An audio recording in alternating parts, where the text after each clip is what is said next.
राधे तू बड़े भागिनी, कौन तपस्या की, तीन लोक 14 भुवन, सो तेरे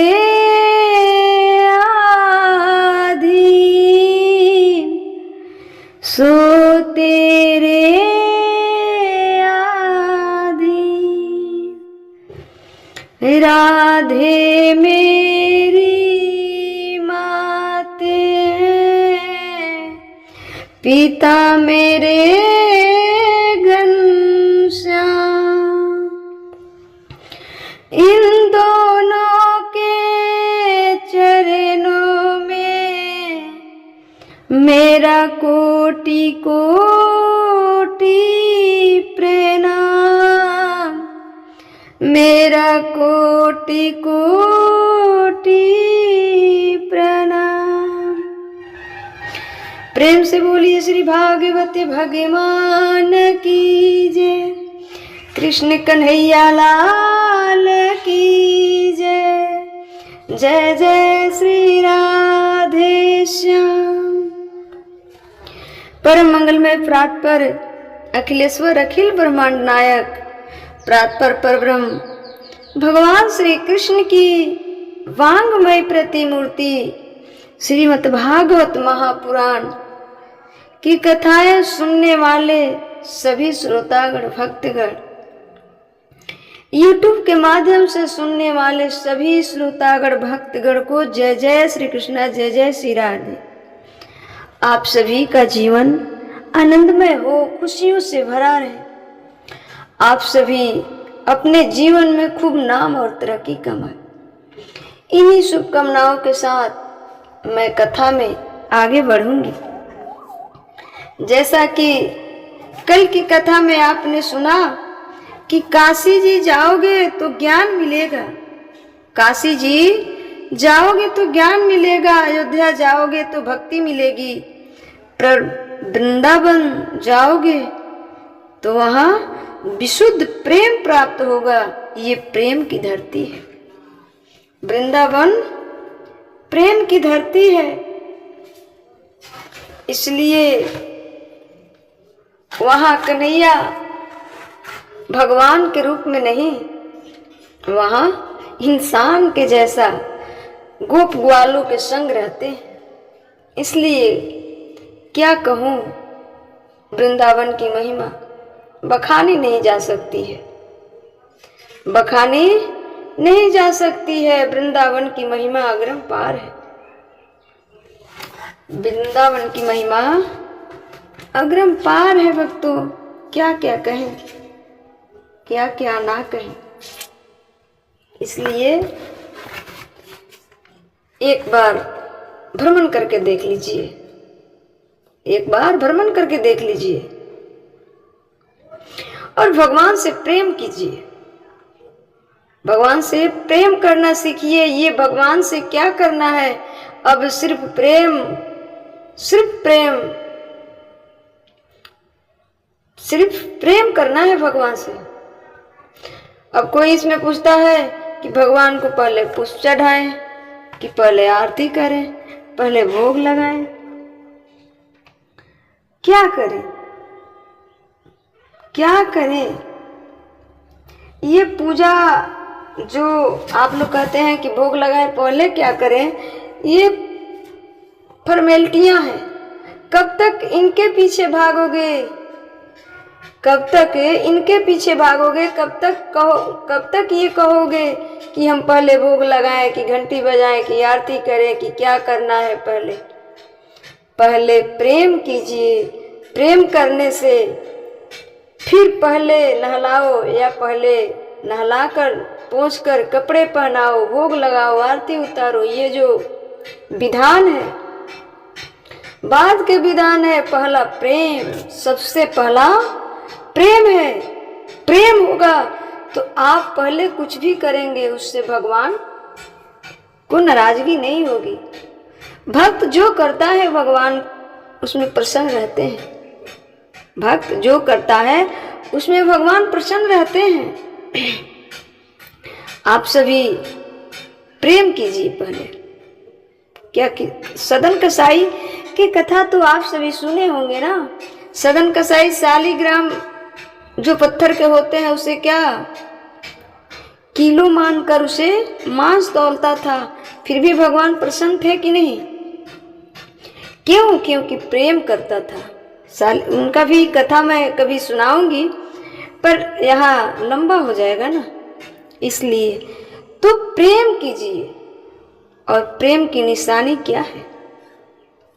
यदि आपको अपने पुत्र से प्रेम है, पुत्र के नाम लेते क्या होता है? यदि आपके अपने पुत्र से प्रेम है, अपने पति से प्रेम, अपने पत्नी से प्रेम है, अपने संतान से प्रेम है, तो व्यक्ति, जिस व्यक्ति से आपको अत्यधिक प्रेम है, वो व्यक्ति यदि आपके पास नहीं है, वो व्यक्ति यदि आपके पास नहीं है, कहीं दूर है, तो जब कोई बात उस व्यक्ति के नाम को लेकर करेगा तो आपके आंखों में आंसू आ जाएंगे। प्रेम की असली पहचान, असली गवाह तो आंसू ही है ना, आंसू ही है ना। इसलिए प्रेम में भगवान के रोया कीजिए। भगवान के प्रेम में जैसे अपने पुत्र के नाम लेते ही आपके आंखों में आंसू आ जाती है, वैसे भगवान की कथा जब होती है, भगवान की कोई बात करे तो आंखों में आंसू आ जाए, तो समझ लेना कि हमारा प्रेम सही जगह पर जा रहा है। यही तो प्रेम है। और प्रेम कहीं और से थोड़े लाना है। जो प्रेम अपने पुत्र से करते हैं, अपने पति से करते हैं, अपने संपत्ति, अपने धन, अपने इष्ट मित्र से करते हैं, वही प्रेम तो भगवान से करना है। वही प्रेम तो भगवान से करना है। जहाँ प्रेम है वहाँ आंसू है। जहाँ प्रेम है वहाँ आंसू है। रोने की अधिकार भी उन्हीं को है जो प्रेम करता है।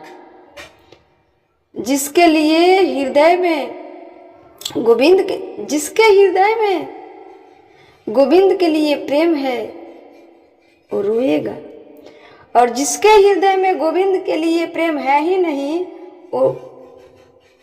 वो नहीं रोएगा। क्यों? कोई गैरों के लिए थोड़ी रोता है, कोई गैरों के लिए थोड़ी रोता है। अपने भारत में तो प्रतिदिन लोग मरते हैं, किसके किसके लिए कौन रोता है? वही यदि आपका सगा हो तो अपने आप आंसू निकल जाएंगी। इसलिए गैरों के लिए थोड़े कोई रोता है। यदि भगवान से प्रेम है तब आपके आंखों से अश्रु आएगा।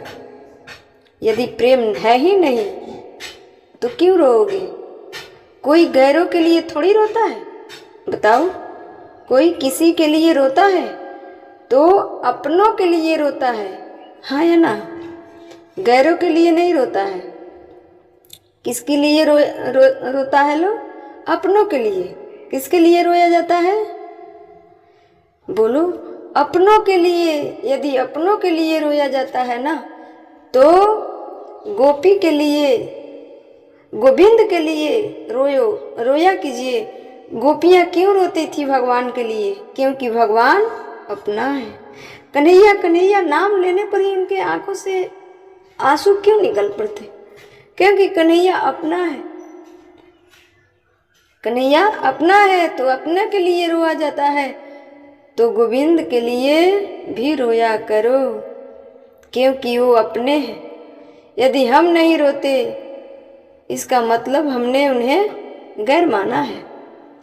यदि हम नहीं रोते इसका मतलब हमने उन्हें गैर माना है, अपना माना ही नहीं। इसलिए भगवान के लिए श्रद्धा के दो आंसू बहाया करो। भगवान के लिए श्रद्धा के, प्रेम के दो आंसू बहाया करो। उनको क्या चाहिए? सारा संसार तो उन्हीं का है, सब कुछ दिया हुआ तो उन्हीं का है। हम क्या चढ़ा सकते हैं? हम क्या दे सकते हैं?